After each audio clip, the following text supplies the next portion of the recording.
this is a quick video of a walk around Teignmouth this morning. The tide was very high and it's combined with very, very strong winds.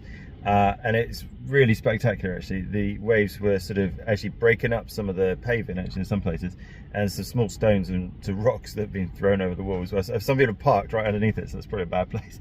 It might look like I'm closer than I am. Not. I'm behind a wall, and I didn't go close to it at all because obviously I know that that is not a good idea. But this stuff sells really well on my Getting Images page, so one of the reasons why I do it, but also it's my favourite sort of time to do photography.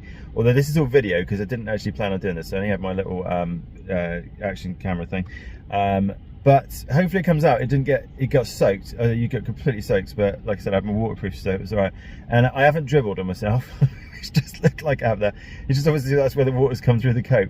But most people there, no one was messing around, which is quite good. But most people were just wearing their regular clothes, so that again, absolutely soaked. Like it's properly, you get drenched. But like I said, I was back before someone goes, "Oh, you shouldn't have been too close," but I wasn't. So yeah, this is the video, and I wrote the music.